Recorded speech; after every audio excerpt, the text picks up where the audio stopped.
White house বলা হয়ে থাকে পৃথিবীর সবচেয়ে নিরাপদ ও সুরক্ষিত স্থান হচ্ছে এই আমেরিকার হোয়াইট হাউস, কিন্তু সেই মহা সুরক্ষিত স্থানে একদিন হামলা করে বসে ভয়ঙ্কর কোরিয়ান গ্যাং এবং তারা প্রেসিডেন্টকে হোস্টেস করে পুরো আমেরিকার নিয়ন্ত্রণ নিয়ে নেয়। একজন এক্স স্পেশাল ফোর্সের অফিসার তার জীবন বাজি রেখে নেমে পড়ে পুরো দেশ ও দেশের প্রেসিডেন্টকে বাঁচানোর মিশনে। তবে শেষে কে তাদেরকে রক্ষা করতে পেরেছিল সেটা জানতে হলে দেখতে হবে আজকের অলিম্পাস হ্যাজ ফলেন মুভির এক্সপ্লেনেশন।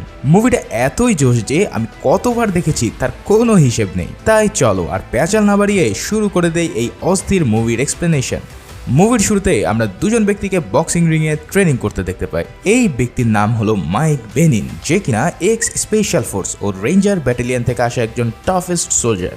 বর্তমানে সে আমেরিকার প্রেসিডেন্টের প্রধান সিকিউরিটি সার্ভিস হিসেবে নিয়োজিত রয়েছে।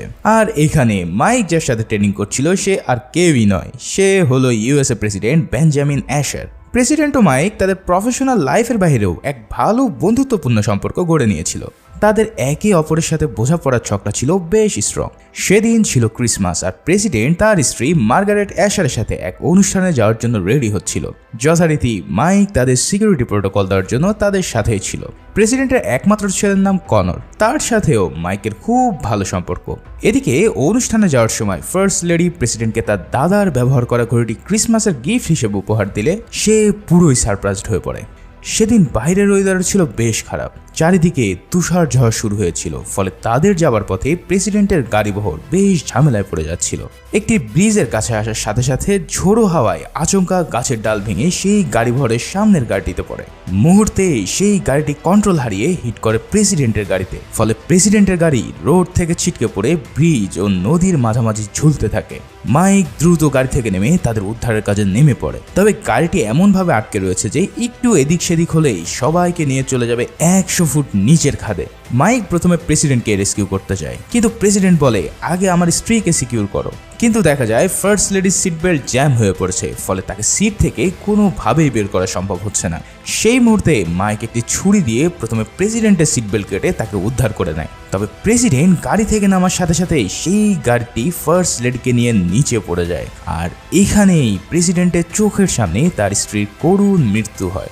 এমন একটি দুর্ঘটনার কারণে মাইকের জীবন একদম পাল্টে যায়। প্রেসিডেন্ট জানে যে সিকিউরিটি পার্সনের কাছে ফার্স্ট লেডির চেয়ে দেশের প্রেসিডেন্টের জীবনের মূল্যই অনেক বেশি, তাই সেদিন মাইক দুজনের মধ্যে তাকেই উদ্ধার করেছিল। কিন্তু প্রেসিডেন্টের সামনে যদি মাইক প্রতিনিয়ত উপস্থিত হয় তাহলে সে মনের অজান্তেই তার উপর বিরূপ প্রতিক্রিয়া করতে পারে। বিধায় প্রেসিডেন্ট মাইককে তার প্রধান সিকিউরিটি সার্ভিস থেকে শিফট করে তাকে ইউএসএ ট্রেজারি অফিসের দাপ্তরিক কাজে নিয়োজিত করে।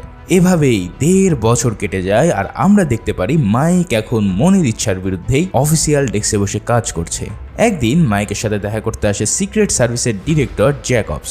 সে জানায় প্রেসিডেন্ট তার উপর কোনো ধরনের রাগ বা অভিমান করে নেই, সেই সাথে তার ছেলে মানে কনরও তাকে খুব মিস করে। তখন সে জানায় তুমি আর কিছুদিন এভাবে থাকো, আমি নিশ্চিত যে প্রেসিডেন্ট তোমাকে আবারও আগের স্থানে অ্যাপয়েন্ট করে নেবে। আসলে মাইকও প্রতিনিয়ত সেই দুর্ঘটনার জন্য নিজেকেই দোষারোপ করতে থাকে। পরের সিনে প্রেসিডেন্টকে দেখা যায় সে তার বিয়োগান্ত লাইফে একমাত্র ছেলেকে নিয়ে দেশ পরিচালনা করে চলছে। আপনি জানেন কি, ঘরে বসেই দেশের যে কোনো প্রান্ত থেকে সহজেই ওষুধ সহ যাবতীয় হেলথ কেয়ার প্রোডাক্ট অর্ডার করতে পারেন আরোগ্য অ্যাপে। আরোগ্য একটি হেলথ কেয়ার প্ল্যাটফর্ম যেখানে প্রতিটি ওষুধের বিস্তারিত বিবরণ, জেনেরিক অনুযায়ী বিকল্প ওষুধের বিবরণ ও দাম সম্বলিত সঠিক তথ্য জানতে পারবেন। এছাড়াও প্রতিটি অর্ডারের সাথে থাকছে আকর্ষণীয় ডিসকাউন্ট, ক্যাশব্যাক ও ফ্রি হোম ডেলিভারি সারা দেশ জুড়ে। আর আমরা তো জানি মাঝে মাঝে কিছু মেডিসিন অনেক ফার্মেসিতেও পাওয়া যায় না, সেক্ষেত্রে অনেক ভোগান্তির শিকার হতে হয়। তবে এই সমস্যার সমাধান আপনি আরোগ্য অ্যাপে পেয়ে যাবেন, কারণ যাবতীয় সকল ওষুধ রয়েছে আরোগ্যতেই। তাই অ্যাপটি ইনস্টলের সাথে সাথে 40 টাকা বোনাস পেতে চাইলে আমার ডেসক্রিপশন বক্সের লিঙ্ক থেকে ইনস্টল করুন অথবা অ্যাপ স্টোরে গিয়ে সার্চ করুন আরোগ্য লিখে। সেক্ষেত্রে বোনাস পেতে সিনে রিক্যাপ কোডটি ব্যবহার করুন অ্যাপের রেফার বক্সে। এবার প্রেসিডেন্ট তার অফিসে বৈঠক করে secretary of defence Ruth McMillan, speaker of house Allen Trumbull ও ভাইস প্রেসিডেন্ট চার্লসের সাথে। এখানে স্পিকার জানায় সাউথ কোরিয়া ও নর্থ কোরিয়ার মধ্যকার দ্বন্দ্বে সাউথ কোরিয়া আমাদের কাছ থেকে আরও বেশি সহায়তা চাচ্ছে এবং নর্থ কোরিয়ার উপর আরও বেশি নিষেধাজ্ঞা আরোপ করতে চাইছে। তাই আমার মনে হয় তাদেরকে আমাদের হেল্প করা উচিত। তবে রুথ ও ভাইস প্রেসিডেন্ট জানায় এটা করলে আমাদের যুদ্ধের দিকে যেতে হবে, যেহেতু প্রেসিডেন্টও চায় না যে সে কোনো যুদ্ধে জড়াক। তাই আজ সন্ধ্যায় সাউথ কোরিয়ার প্রাইম মিনিস্টারের সাথে এক জরুরি বৈঠকের আয়োজন করে। ঠিক সন্ধ্যা 7টার সময় সাউথ কোরিয়ার প্রাইম মিনিস্টার লি উপস্থিত হয় হোয়াইট হাউসে। তার সাথে ছিল সাউথ কোরিয়ার সিক্রেট ফোর্সের সদস্যরা, যাদের প্রধান হলো ক্যাং। এখানে আমরা ডেভিড নামের একজন এক্স সিক্রেট অফিসারকে দেখতে পাই, যে কিনা আগে প্রেসিডেন্টের হয়ে কাজ করত। বর্তমানে সে বিদেশ থেকে আগত ভিভিআইপিদের সুরক্ষা দেওয়ার কাজে নিয়োজিত আছে। যখন আমেরিকার প্রেসিডেন্ট ও সাউথ কোরিয়ান প্রাইম মিনিস্টার মিটিংয়ে বসে, তখন ওয়াশিংটনের দিকে এক বড় এয়ারপ্লেন উড়ে আসতে দেখা যায়। সেটা 7:04 যখন হোয়াইট হাউসের রেস্ট্রিক্টেড এয়ার স্পেসে প্রবেশ করে, তখন নিয়ম অনুসারে 2টা ফাইটার প্লেন তাকে ওয়ার্নিং দেয় যে দ্রুত এই রুট থেকে বের হয়ে যাওয়ার জন্য। কিন্তু বারবার ওয়ার্নিং দেওয়ার পরেও সেই প্লেন থেকে কোনো উত্তর না আসলে ফাইটার প্লেনগুলো তাকে ডাউন করার প্রস্তুতি নেয়। কিন্তু সবাইকে অবাক করে দিয়ে ওই আননোন প্লেন থেকে ফায়ারিং শুরু হলে 2টো ফাইটার প্লেন সেখানেই ধ্বংস হয়ে যায়। মুহূর্তের মধ্যেই এই খবর হোয়াইট হাউসে পৌঁছালে সবাই রেড অ্যালার্ট জারি করে, আর প্রেসিডেন্ট ও প্রাইম মিনিস্টারকে হোয়াইট হাউসের বাংকারের দিকে নিয়ে যাওয়া হয়। তাদের সাথে কোরিয়ান সিকিউরিটি ফোর্স ও প্রেসিডেন্টের সব ইম্পর্টেন্ট পার্সনদেরকেও বাংকারে নিয়ে যাওয়া হয়। এদিকে ওই বড় এয়ারক্রাফটটি এবার হোয়াইট হাউসের উপরে চলে আসে এবং আকাশ থেকেই ব্যাপক হারে মেশিন গান দিয়ে এলো পাথারি ফায়ারিং করতে থাকে। কেউ কিছু বুঝে ওঠার আগেই মুহূর্তের মধ্যেই সবাই ডাউন হতে থাকে। হোয়াইট হাউসের সিকিউরিটি থেকে শুরু করে সাধারণ জনতা সবাই এই ফায়ারিং এর কবলে পড়ে প্রাণ দিতে থাকে। এই এয়ারক্রাফটটি ডাউন করার জন্য হোয়াইট হাউসে থাকা প্লেন বিধ্বংসী মিসাইল লঞ্চ করা হয়, কিন্তু প্লেনটি তার ফ্লেয়ার দিয়ে সে সব মিসাইলকে আঘাত করার আগেই ধ্বংস করে দিতে থাকে। অন্যদিকে প্রেসিডেন্ট মাটির 120 ফুট নিচে ইমার্জেন্সি বাংকারে উপস্থিত হয় আর সবাইকে নির্দেশ দেয় তার ছেলেকে হোয়াইট হাউস থেকে খুঁজে বের করে এখানে নিয়ে আসতে। প্রেসিডেন্ট প্রবেশ করার পর বাংকারের দরজাটি বন্ধ করে দেওয়া হয়। এই দরজাটি এত বেশি শক্তিশালী ছিল যে কোনো ধরনের নিউক্লিয়ার বোমের অ্যাটাকেও এটা ধ্বংস করা সম্ভব না। এদিকে মাইকও ইতিমধ্যে কন্ট্রোল রুমে 999 কোড শুনে বুঝে ফেলে যে হোয়াইট হাউসে অ্যাটাক হয়েছে। তাই সে এবার বাইরে বের হয়ে আসে পুরো বিষয়টি বোঝার ও রেস্কিউ করার জন্য। কিন্তু সে এসে দেখতে পায় ইতিমধ্যে পুরো এলাকা একদম মৃত্যুপুরীতে পরিণত হয়েছে। সবাই তাদের জীবন রক্ষার জন্য প্রাণপণ লড়ে যাচ্ছে। মাইকও চেষ্টা চালাচ্ছে সবাইকে এখান থেকে বের করে দেওয়ার জন্য। ততক্ষণে পাশের এয়ারবেস থেকে একটি 5th জেনারেশনের ফাইটার প্লেন রওনা দেয় এই বিধ্বংসী এয়ারক্রাফটটিকে থামানোর জন্য। ফাইটার প্লেনটি এই এনিমি এয়ারক্রাফটের কাছাকাছি এসে মিসাইল লঞ্চ করলে এবার সেটা আঘাত করে এয়ারক্রাফটে, আর সেটা হোয়াইট হাউসের করিডোরের মধ্যে ভূপাতিত হয়ে বিস্ফোরিত হয়। সবাই তখন ভাবে যাক, অবশেষে এই যুদ্ধ থামলো। কিন্তু সবার ধারণায় পানি ঢেলে দিয়ে এবার শুরু হয় গ্রাউন্ড অ্যাটাক। সাধারণ আমজনতার মাঝে আগে থেকে লুকিয়ে ছিল অ্যাটাকাররা, তারা এবার অটোমেটিক গান দিয়ে ফায়ারিং শুরু করে দেয়। এখানে দেখা যায় কোরিয়ান প্রাইম মিনিস্টারদের সাথে যে সিকিউরিটি ফোর্স এসেছিল তারা আচমকা অ্যাটাক করে বসে আমেরিকানদের। সবার বুঝতে আর বাকি থাকে না যে এই মিটিংটি স্রেফ একটি ওয়ে ছিল হোয়াইট হাউস অ্যাটাক করার জন্য। তারা এবার রকেট লঞ্চার দিয়ে হোয়াইট হাউসের গ্রাউন্ডে থাকা সব সিকিউরিটি স্পট উড়িয়ে দেওয়া শুরু করে। এবার কোরিয়ান অ্যাটাকার ও আমেরিকান ফোর্সদের মধ্যে এক ব্যাপক গোলাগুলি শুরু হয়, কিন্তু আচমকা অ্যাটাক করার কারণে কোরিয়ানদের চেয়ে আমেরিকানরাই বেশি নিহত হতে থাকে। আসলে হোয়াইট হাউসে অ্যাটাক করলে ন্যূনতম 15 থেকে 20 মিনিট সময় লাগে মিলিটারি ও নেভি সিল এখানে উপস্থিত হতে। তাই কোরিয়ানরা চাইছিল যেভাবেই হোক 15 মিনিটের আগেই পুরো হোয়াইট হাউসের কন্ট্রোল করে নিতে।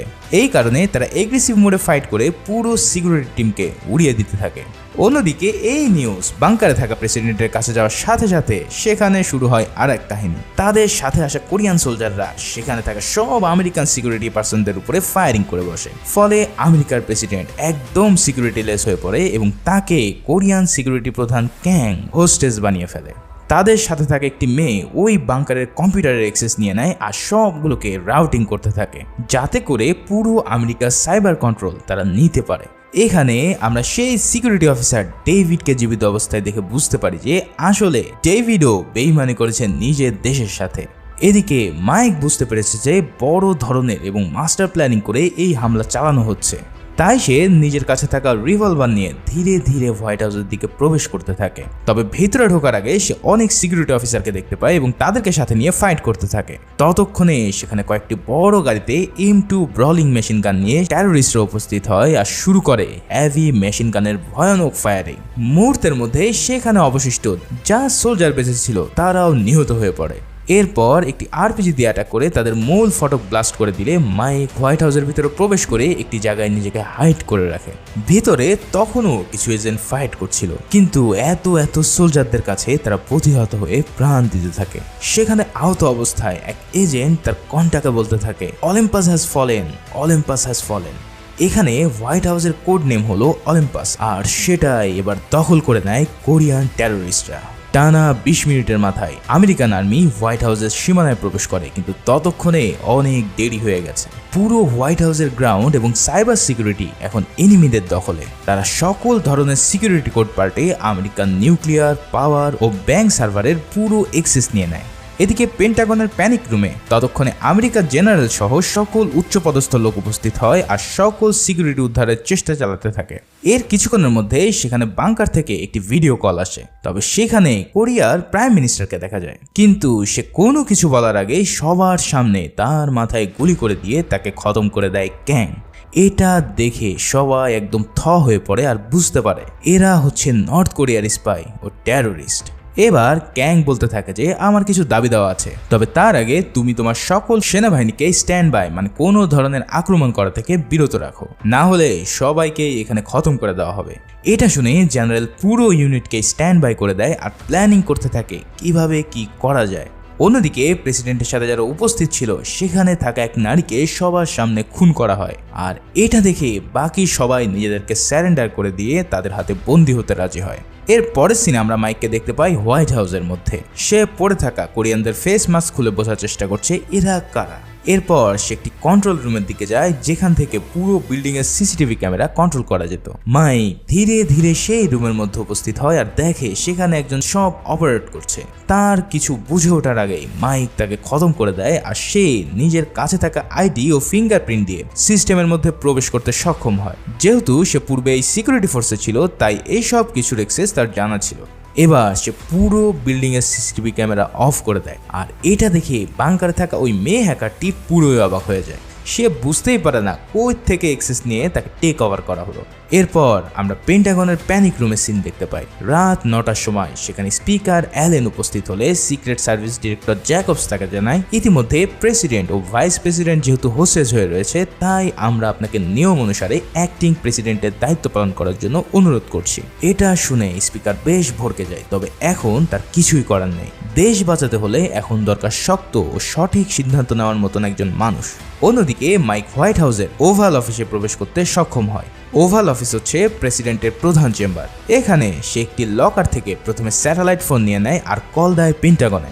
স্যাটেলাইট ফোন হলো ইমার্জেন্সি কন্ট্যাক্ট করার জন্য বিশেষ ফোন যা শুধুমাত্র প্রেসিডেন্টই ব্যবহার করতে পারে। তার ফোন থেকে কল এসেছে দেখে সবাই চমকে যায় আর অ্যাক্টিং প্রেসিডেন্ট অ্যালেন বলে ফোনে কি মিস্টার প্রেসিডেন্ট আছে?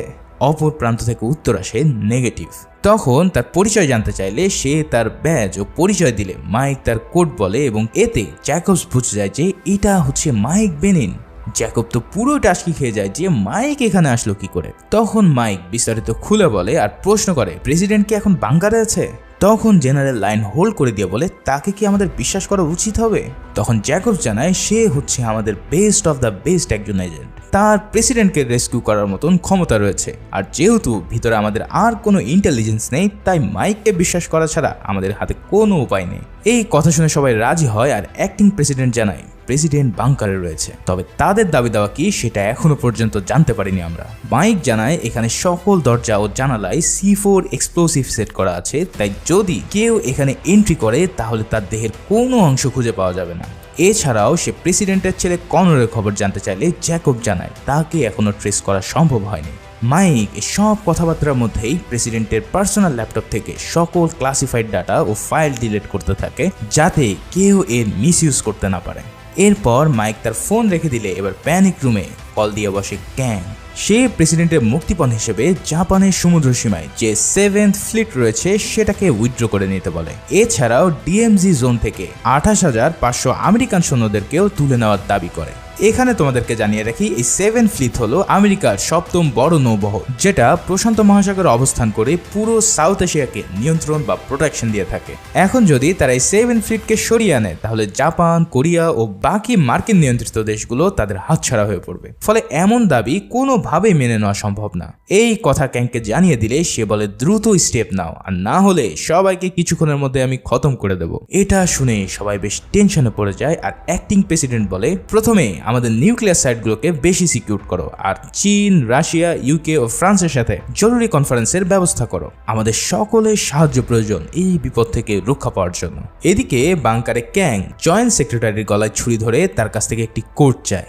সেই কোডটির নাম হলো সার্ভেরাস কোড। এখানে বলে রাখি কি এই সার্ভেরাস কোড। এই কোড হলো আমেরিকার নিউক্লিয়ার মিসাইল লঞ্চ করার কোড, যেটা দিয়ে এই বাংকার থেকে আমেরিকার সকল নিউক্লিয়ার বোম অ্যাক্টিভ করা ও লঞ্চ করা যাবে। তবে এটা লঞ্চ করতে 3টা সার্ভেরাস কোডের প্রয়োজন হবে। এই 3টা কোড 3টা আলাদা পার্সনের কাছে থাকে। একটি থাকে জয়েন্ট চিফের কাছে, আর বাকি দুটি থাকে সেক্রেটারি অফ ডিফেন্স ও প্রেসিডেন্টের কাছে। এই 3টি কোড দিয়ে যদি এটা অ্যাক্টিভ করা হয় তাহলে পুরো দেশের নিউক্লিয়ার কন্ট্রোল নিয়ে নেওয়া পসিবল। যাই হোক, প্রেসিডেন্ট সবার সামনে তার প্রিয় মানুষের এমন কষ্ট দেখে প্রেসিডেন্ট তাকে অর্ডার দেয় যে তার কোডটি বলে দেওয়ার জন্য। জয়েন্ট চিফের কাছ থেকে কোডটি পেয়ে সেটা কোরিয়ান হ্যাকাররা অ্যাক্টিভ করে দিলে সেই নোটিফিকেশন চলে যায় পেন্টাগনে। সবাই এবার বুঝতে পারে যে তাদের আসল মিশন হচ্ছে এই নিউক্লিয়ার মিসাইল দিয়ে পুরো পৃথিবী ধ্বংস করা। এদিকে মাইক একটি কোরিয়ান মিলিটারি ট্যাটুর ছবি পাঠিয়ে জ্যাকবসকে বলে, দেখো এই অর্গানাইজেশনকে তোমরা চিনতে পারো কিনা। মাইক জানায় এরা খুব ট্রেন্ড ও টাফ সোলজার, তাই তাদের প্রতিহত করা বেশ কঠিন কাজ। তখন জ্যাকবস মাইককে এই সার্ভারাস কোড অ্যাক্টিভেশনের কথা বলে। বিস্তারিত সব মাইককে খুলে বলার পর সে বলে, তাহলে তোমরা এই কোডটি চেঞ্জ করে ফেলো, তাহলেই তো হয়। তখন তাকে জানানো হয় যে এই কোড এমনভাবে ডিজাইন করা হয়েছে যে এটা কখনোই চেঞ্জ করা পসিবল না। এটা শুধুমাত্র ডিঅ্যাক্টিভ করা যাবে ওই বাংকারে যে কম্পিউটারটা রয়েছে সেটা দিয়ে। তার মানে ওই বাংকারের কন্ট্রোল নিতে পারলেই এই মহা বিপদ থেকে তারা রক্ষা পেতে পারে। যেহেতু কোডটি জানা 3জনই ওই বাংকারের মধ্যে রয়েছে, তাই এটা অ্যাক্টিভ হতেও বেশি সময় লাগবে না। এছাড়া প্রেসিডেন্ট সহজেই তার কোডটি বলবে না, কিন্তু তার ছেলেকে যদি তারা ক্যাপচার করে ফেলে আর প্রেসিডেন্টের সামনে নিয়ে যদি তাকে টর্চার করা হয়, তাহলে এমন সিচুয়েশনে সে বাধ্য হবে কোডটি বলে দিতে। তাই তোমার প্রধান কাজ হবে কনরকে খুঁজে বের করে তাকে রেস্কিউ করা। এসব শুনে মাইক এবার কনরকে খোঁজার জন্য বেরিয়ে পড়ে। তবে পুরানো সিসিটিভি ফুটেজ দেখে ক্যাং এর বাহিনী বুঝে ফেলে এখানে একজন এজেন্ট ইতিমধ্যে হোয়াইট হাউসে প্রবেশ করে তাদের ব্যান্ড বাজাতে আসছে। ডেভিডকে এই ব্যাপারে প্রশ্ন করলে সে জানায় ওর নাম মাইক বেনিন, তবে সে আমাদের জন্য তেমন একটা সমস্যা হবে না, তোমরা নিশ্চিন্তে চিল করতে পারো। তবে ক্যাং এসবে বিশ্বাস না করে তার টিমকে পাঠায় মাইককে ধরার জন্য। এদিকে মাইক অনেক খুঁজে কনরকে বের করতে সক্ষম হয়। কনর গোপন একটি দেওয়ালের মাঝখানে লুকিয়ে ছিল, যার ফলে কেউই তাকে খুঁজে বের করতে পারেনি। কনর মাইককে দেখে অনেক খুশি হয় আর তার বাবার কথা জিজ্ঞেস করে। মাইক জানায় সে সবাইকে রেস্কিউ করতে পারবে, তবে তার আগে তাকে এখান থেকে বের করে নিয়ে যাওয়া সবচেয়ে বেশি প্রয়োজন। মাইক তাকে ইনস্ট্রাকশন দেয় যে একটি পুরানো টানেলের মধ্যে দিয়ে উপর দিকে উঠলেই তুমি বের হতে পারবে, কিন্তু ততক্ষণে সেখানে ক্যাং এর বাহিনী উপস্থিত হয়ে যায় আর ফায়ারিং শুরু করে দেয়। মাইক তাকে নিয়ে কোনো রকম সেখান থেকে সাইড কাটিয়ে সরে পড়ে আর কনরকে উপরে পাঠাতে থাকে।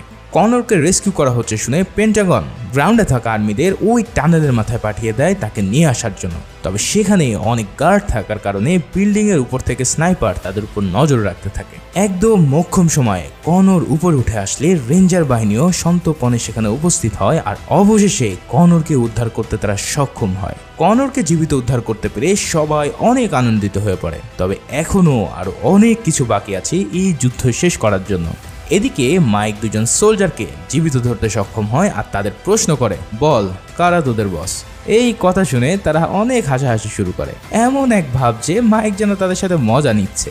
এই সব দেখে মাইকও মজা পায় আর হুট করে একজনের সামনে অন্যজনের চলের নিচে দিয়ে ছুরি ভরে দিলে এটা দেখে অন্যটির প্যান্ট ভিজে যায় আর হরহর করে সব বলা শুরু করে। প্যানিক রুমে এবার মাইক জানায় এই গ্যাংয়ের প্রধান হচ্ছে ইয়ানসি ক্যাং। এরা হচ্ছে একটি paramilitary battalion. Tough and rough মিশনের জন্য এরা যে কোনো দেশে হামলা চালাতে পারে। এই নাম দিয়ে সার্চ করে তারা জানতে পারে যে সে হচ্ছে পৃথিবীর মোস্ট ওয়ান্টেড ক্রিমিনাল, যে কিনা নর্থ কোরিয়ার বাসিন্দা ছিল। তবে ছোটবেলায় সাউথ কোরিয়ার একটি হামলায় তার বাবা ও মাকে হারানোর শোক থেকে সে ঘোর সাউথ কোরিয়া ও আমেরিকান বিরোধী হয়ে ওঠে। তাই এখন তার প্রধান টার্গেট হলো এই আমেরিকা ও সাউথ কোরিয়াকে ধ্বংস করা। এরপর ক্যাং সেক্রেটারি অফ ডিফেন্স রুথকে টর্চার করা শুরু করে তার কোড নেওয়ার জন্য।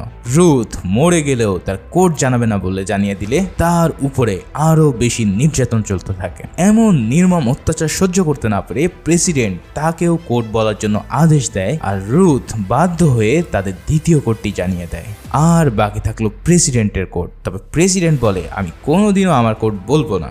এদিকে ক্যাং এর নির্দেশে ডেভিড চলে যায় মাইককে খতম করার জন্য। তবে ডেভিডকে মাঝপথে আচমকা মাইক ধরে ফেললে সে অভিনয় করা শুরু করে।